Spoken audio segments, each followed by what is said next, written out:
क्या आपने कभी सपने में भी सोचा था कि हमारा सबसे करीबी पड़ोसी, जिसके अस्तित्व की नींव भारतीय सैनिकों के पवित्र खून से रखी गई थी, वही रातों रात हमारे सबसे बड़े दुश्मन का मोहरा बन जाएगा?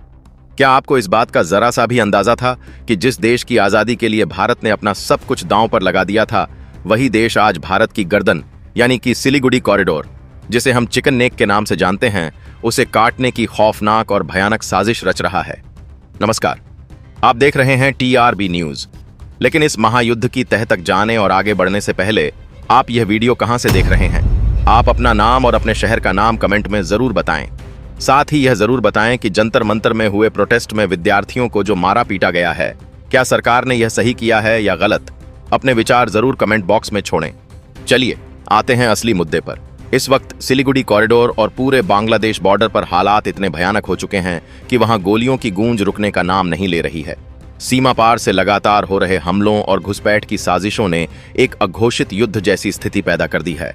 लेकिन सबसे ज्यादा चौंकाने वाली और खौफनाक बात यह है कि अब BGB यानी बॉर्डर गार्ड बांग्लादेश के जवान सीधे तौर पर भारतीय चौकियों पर भारी हथियारों से हमले कर रहे हैं। चीन और ISI की शह पर BGB ने सारी हदें पार करते हुए हमारे जवानों को निशाना बनाना शुरू कर दिया है। लेकिन उन्हें इस बात का जरा भी अंदाजा नहीं था कि उनका सामना दुनिया की सबसे ताकतवर और खूंखार सीमा सुरक्षा बल से होने वाला है। भारतीय BSF ने इस नापाक गुस्ताखी का ऐसा प्रचंड और विनाशकारी जवाब दिया है कि BGB के जवानों में खौफ की लहर दौड़ गई है। हमारे वीर जवानों ने जवाबी कार्रवाई करते हुए BGB के उन सभी बंकरों और ठिकानों को पूरी तरह से तबाह कर दिया है, जहां से वे छिपकर हमारे इलाके में घुसपैठियों को कवर फायर दे रहे थे। BSF के इस आक्रामक और भीषण पलटवार के बाद BGB के जवान अपनी चौकियां छोड़कर पीछे हटने को मजबूर हो गए हैं। यह सिर्फ एक झड़प नहीं है, बल्कि यह बीजिंग के उस खौफनाक मास्टर प्लान का हिस्सा है जिसे ढाका में बैठे उसके मोहरे तारिक रहमान अंजाम दे रहे हैं।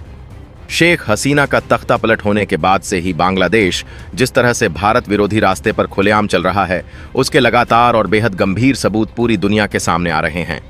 पहले तो पाकिस्तान की कुख्यात खुफिया एजेंसी ISI के इशारों पर मोहम्मद यूनुस ने भारत के खिलाफ खूब जहर उगला, और अब तारिक रहमान भी प्रधानमंत्री की कुर्सी पर बैठने के बाद भारत विरोधी एजेंडे पर पूरी तरह से खुलकर काम करते हुए दिखाई दे रहे हैं। तारिक रहमान अब भारत के दुश्मनों से हाथ मिलाकर भारत को भीतर से कमजोर करने वाले ऐसे कड़े और आत्मघाती फैसले ले रहे हैं जिसने पूरे दक्षिण एशिया की भू राजनीति में एक विनाशकारी भूचाल ला दिया है। क्या चीन की कुख्यात लाल सेना हमारी चौखट पर अपनी नापाक दस्तक दे चुकी है? आज की इस विशेष और बेहद विस्तृत रिपोर्ट में हम इन्हीं सुलगते और बेचैन करने वाले सवालों के जवाब बहुत गहराई से तलाशेंगे और इस गहरी और खौफनाक साजिश की एक एक परत को उधेड़ते हैं। बांग्लादेश की राजनीति में जब से सत्ता परिवर्तन का यह भयानक भूचाल आया है, तब से वहां की पूरी कूटनीतिक और रणनीतिक हवा ही पूरी तरह से बदल गई है। एक वह भी वक्त था जब ढाका और नई दिल्ली के रिश्ते बहुत मजबूत, ऐतिहासिक और अटूट माने जाते थे। लेकिन सत्ता परिवर्तन के साथ ही जैसे रातों रात सब कुछ पलट गया है।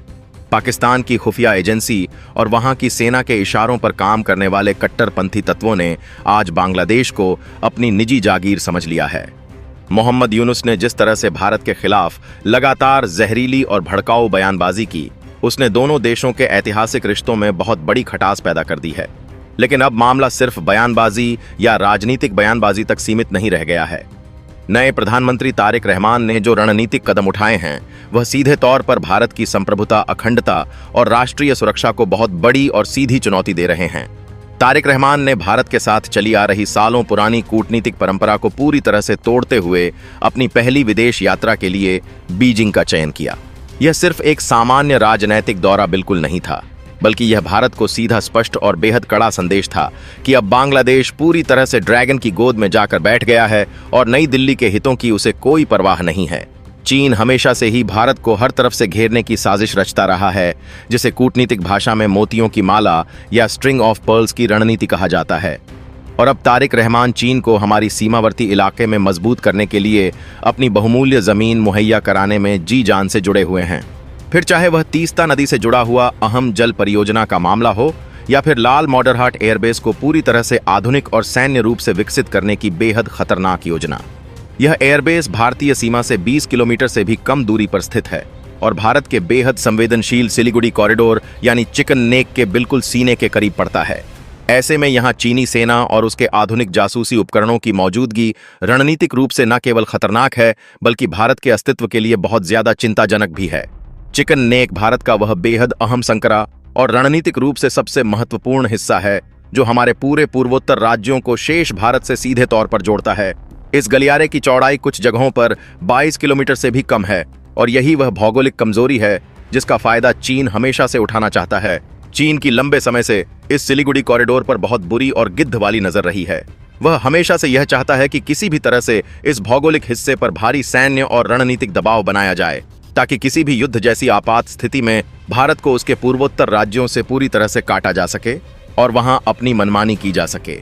तारिक रहमान की ओर से चीन को बांग्लादेश के उस हर कोने में घुसने की पूरी छूट दी जा रही है जो भारत के लिए सीधा और तात्कालिक खतरा बन सके। लाल मॉडरहाट एयरबेस को अगर चीन अपने लड़ाकू विमानों, ड्रोन और उन्नत राडार सिस्टम के लिए इस्तेमाल करना शुरू कर देता है तो यह भारत की हवाई सुरक्षा के लिए एक दुस्वप्न बन जाएगा।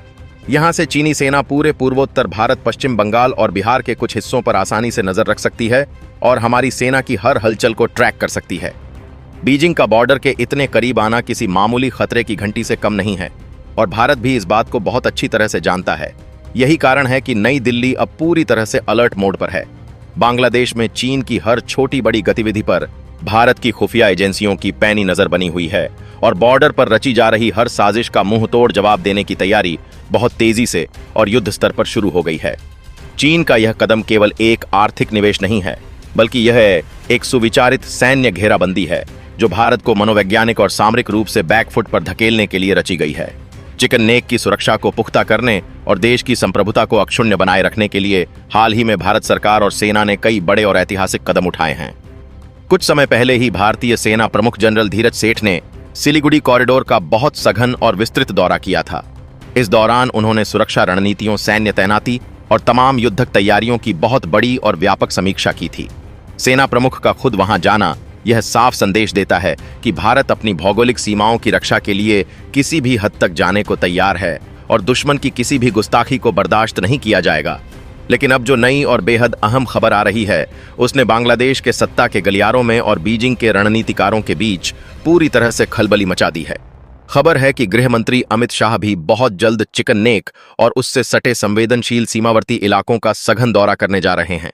अब हर जगह इसी बात की गहन चर्चा हो रही है कि क्या बांग्लादेश बॉर्डर पर कुछ बहुत बड़ा, अभूतपूर्व और ऐतिहासिक होने वाला है।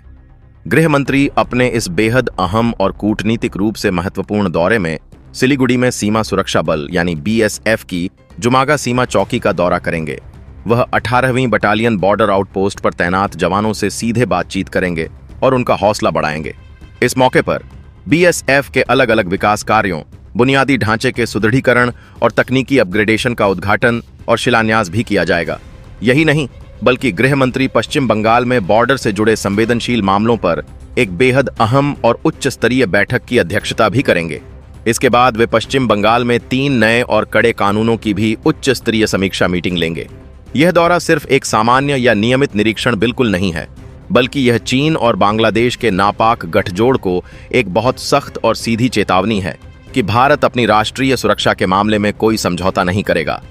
भारत चिकन नेक और बांग्लादेश बॉर्डर से लगते इलाकों में अपनी सुरक्षा व्यवस्था को लगातार अभेद्य बना रहा है और अब देश के गृह मंत्री का यह दौरा यह स्पष्ट रूप से बता रहा है कि भारत यहां कोई बहुत बड़ा रणनीतिक फैसला लेने वाला है जो कि बांग्लादेश और चीन की संयुक्त साजिशों पर बहुत भारी पड़ेगा और उनके मंसूबों को पूरी तरह से मटियामेट कर देगा।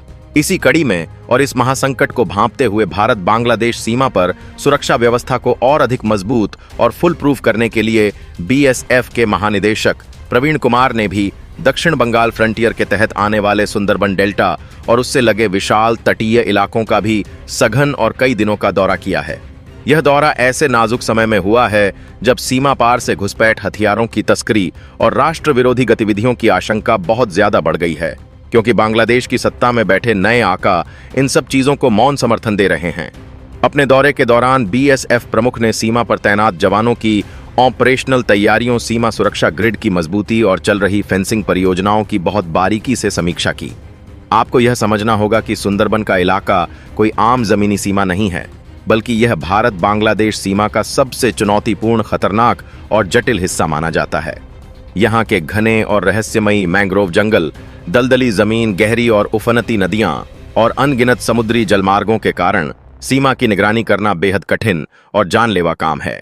यहाँ का चप्पा चप्पा खतरों से भरा हुआ है और ऐसे दुर्गम इलाके में हमारे वीर जवानों को दिन रात सतर्क रहना पड़ता है, क्योंकि दुश्मन इन्हीं रास्तों का इस्तेमाल करके भारत में तबाही का सामान भेजने की फिराक में रहता है। ऐसे में बीएसएफ प्रमुख का यह दौरा सुरक्षा व्यवस्था और सीमा प्रबंधन के लिहाज से बहुत ज्यादा अहम और रणनीतिक माना जा रहा है। दौरे के दौरान बीएसएफ महानिदेशक ने सीमा पर तैनात जवानों के साथ काफी समय बिताया, उनकी मुश्किलों को सुना और विपरीत परिस्थितियों में भी उनकी तैयारियों का जायजा लिया। इसके साथ ही प्रवीण कुमार ने स्थानीय लोगों और विभिन्न सरकारी विभागों के अधिकारियों से भी अहम मुलाकात की। उन्होंने सीमा क्षेत्र के लोगों द्वारा राष्ट्रहित में बीएसएफ को दिए जा रहे अपार सहयोग के लिए उनका हृदय से आभार व्यक्त किया और उन्हें यह पक्का भरोसा दिलाया कि सीमा सुरक्षा के साथ साथ आम लोगों के साथ बेहतर तालमेल बनाए रखना भी बीएसएफ की सबसे बड़ी प्राथमिकता है, क्योंकि किसी भी सीमा की असली सुरक्षा वहां के जागरूक नागरिकों के बिना पूरी नहीं हो सकती। अपने दौरे के अंतिम दिन बीएसएफ प्रमुख ने सभी संबंधित खुफिया और सुरक्षा एजेंसियों के साथ एक उच्च स्तरीय और गहन समीक्षा बैठक की। इस बैठक में भारत बांग्लादेश सीमा पर चल रही फेंसिंग परियोजना की वर्तमान प्रगति, सीमा प्रबंधन की नई तकनीकियों और विभिन्न एजेंसियों के बीच बेहतर और त्वरित समन्वय पर विशेष जोर दिया गया। उनका स्पष्ट और कड़ा कहना था कि मजबूत सीमा सुरक्षा के लिए सभी एजेंसियों के बीच प्रभावी तालमेल बेहद जरूरी है। बिना सटीक सूचना और तालमेल के दुश्मनों की उन साजिशों को नाकाम नहीं किया जा सकता जो अब ढाका और बीजिंग के गठजोड़ से पैदा हो रही हैं। पश्चिम बंगाल भारत बांग्लादेश सीमा का सबसे लंबा और सबसे संवेदनशील हिस्सा साझा करता है। दोनों देशों के बीच कुल 494 किलोमीटर लंबी अंतर्राष्ट्रीय सीमा है। यह आंकड़ा बहुत बड़ा है और इसमें से 2217 किलोमीटर सीमा अकेले पश्चिम बंगाल के हिस्से में आती है। गृह मंत्रालय के ताजा आंकड़ों के मुताबिक राज्य में अभी भी 569 किलोमीटर लंबी सीमा पर फेंसिंग का काम पूरा नहीं हुआ है। यह खुली सीमा देश की सुरक्षा में एक बहुत बड़ी सेंध की तरह है। इनमें से 456 किलोमीटर ऐसे इलाके हैं जहां फेंसिंग करना तकनीकी और भौगोलिक रूप से पूरी तरह से संभव है, जबकि 113 किलोमीटर हिस्से में नदियां, खतरनाक दलदली क्षेत्र और अन्य भौगोलिक चुनौतियों के कारण पारंपरिक फेंसिंग करना फिलहाल बहुत मुश्किल है। लेकिन भारत सरकार अब हार मानने वाली नहीं है। हाल के दिनों में सीमा पर फेंसिंग के काम में अभूतपूर्व तेजी लाई गई है और पश्चिम बंगाल सरकार ने बीएसएफ को 9 अलग अलग जिलों में 1000 एकड़ से ज्यादा जमीन सौंप दी है, जिससे 172 किलोमीटर से ज्यादा लंबी सीमा पर फेंसिंग का रास्ता पूरी तरह से साफ हो गया है। आला अधिकारियों के मुताबिक जमीन उपलब्ध न होने की वजह से कई महत्वपूर्ण जगहों पर फेंसिंग का काम पिछले कई सालों से अटका हुआ था, जिससे घुसपैठियों को खुला रास्ता मिल रहा था।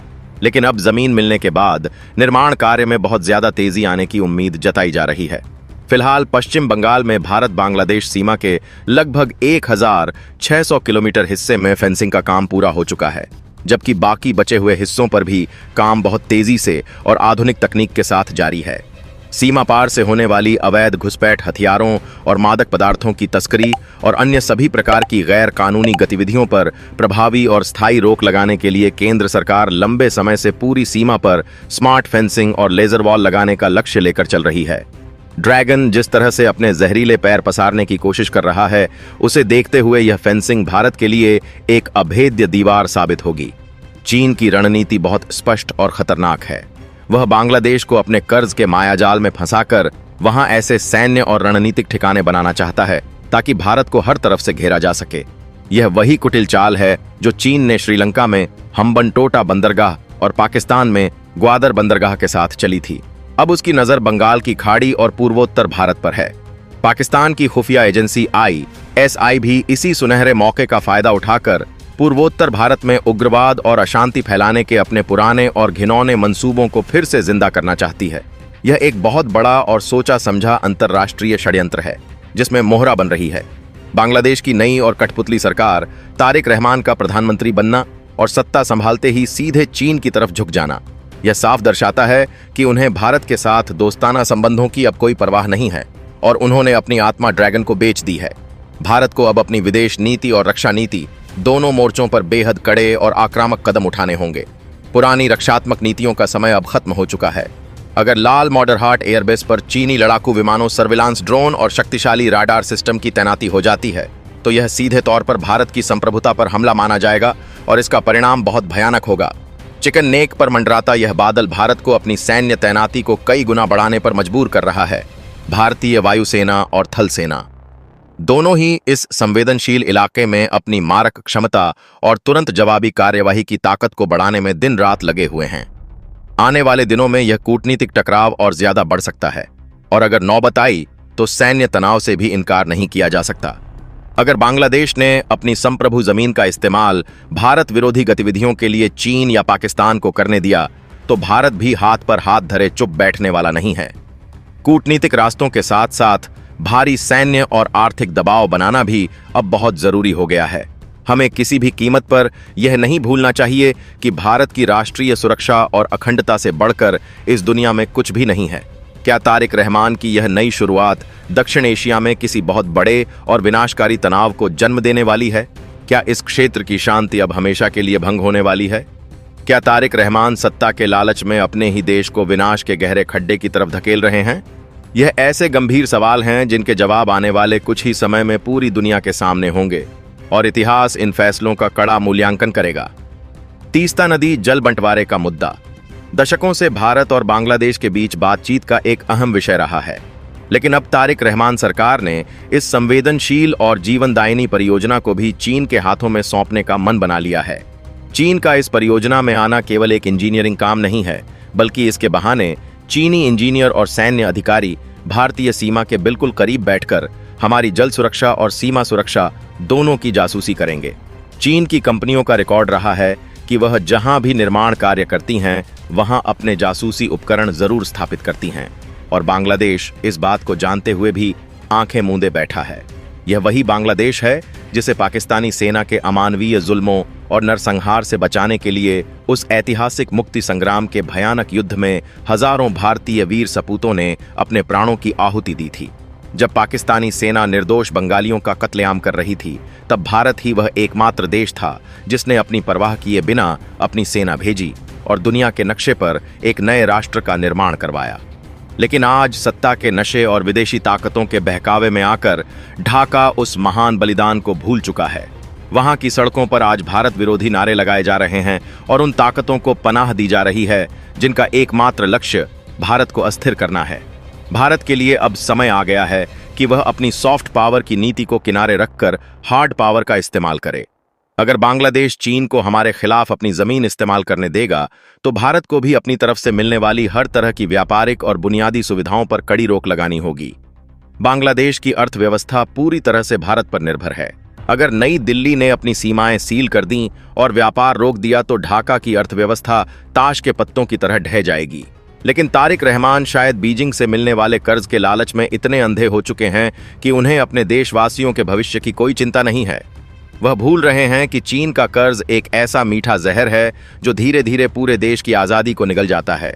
श्रीलंका और कई अफ्रीकी देश आज इसका खामियाजा भुगत रहे हैं और अब अगली बारी बांग्लादेश की होने वाली है। भारत की सेना पूरी तरह से मुस्तैद है। सिलीगुड़ी कॉरिडोर के पास सुखोई और राफेल जैसे अत्याधुनिक लड़ाकू विमानों की तैनाती बढ़ा दी गई है। ब्रह्मोस मिसाइलों को भी रणनीतिक ठिकानों पर तैनात किया जा रहा है ताकि चीन और बांग्लादेश को यह साफ संदेश मिल जाए कि अगर उन्होंने कोई भी दुस्साहस किया तो उसका अंजाम बहुत बुरा होगा। भारतीय नौसेना भी बंगाल की खाड़ी में अपनी गश्त और निगरानी को बहुत तेज कर चुकी है ताकि समुद्री रास्ते से भी कोई नापाक हरकत ना हो सके। यह एक नया और बहुत खतरनाक भू राजनीतिक खेल है जो हमारे दरवाजे पर खेला जा रहा है और इस खेल में भारत किसी भी कीमत पर पीछे हटने वाला नहीं है। सीमा पर लगातार गोलियों की गूंज और बीएसएफ तथा बीजीबी के बीच चल रहा यह खूनी संघर्ष इस बात का सीधा संकेत है कि कूटनीति के दरवाजे अब धीरे धीरे बंद हो रहे हैं और हथियारों ने अपनी जुबान खोल दी है। सिलीगुड़ी कॉरिडोर के आसमान पर मंडराते युद्ध के बादल किसी भी पल एक प्रलयंकारी तूफान में बदल सकते हैं। इस सुलगती हुई सीमा का अंत क्या होगा और ड्रैगन की चालों को कुचलने के लिए भारत का अगला प्रचंड प्रहार क्या होने वाला है, इसके जवाब भविष्य के उन पन्नों में छिपे हैं जो अब भी लिखे जाने बाकी हैं। लेकिन एक बात तय है कि भारत अपनी 1 इंच जमीन पर भी किसी दुश्मन की परछाई तक नहीं पड़ने देगा और जो भी इस लक्ष्मण रेखा को पार करेगा उसे खाक में मिला दिया जाएगा। सिलीगुड़ी कॉरिडोर और भारत बांग्लादेश सीमा पर रात के अंधेरे में जो भयंकर तबाही शुरू हुई थी वह अब एक पूर्ण युद्ध का रूप ले चुकी है और कूटनीतिक रास्तों के तमाम दरवाजे हमेशा के लिए बंद होते दिख रहे हैं।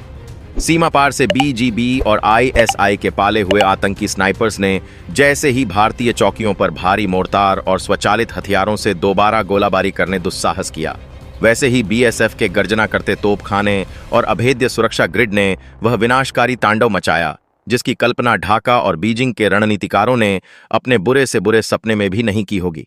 भारतीय बीएसएफ के जांबाज सैनिकों ने शून्य से भी कम प्रतिक्रिया समय में ऐसा भीषण और सटीक पलटवार किया कि बीजीबी की दर्जनों अग्रिम चौकियां ताश के पत्तों की तरह ढह गईं और वहां तैनात सैनिक अपने हथियार छोड़कर जान बचाकर भागने पर मजबूर हो गए।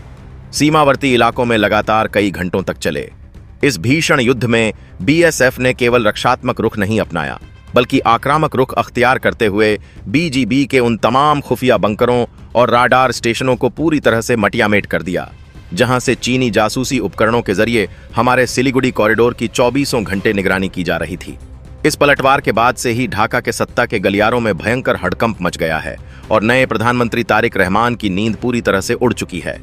बीजिंग से मिलने वाली सैन्य शह के भरोसे जो बांग्लादेश भारत को अपनी आंखें दिखा रहा था, उसे अब यह एहसास होने लगा है कि भारत की संप्रभुता और राष्ट्रीय सुरक्षा को सीधी चुनौती देने की कीमत कितनी भयानक और दर्दनाक हो सकती है।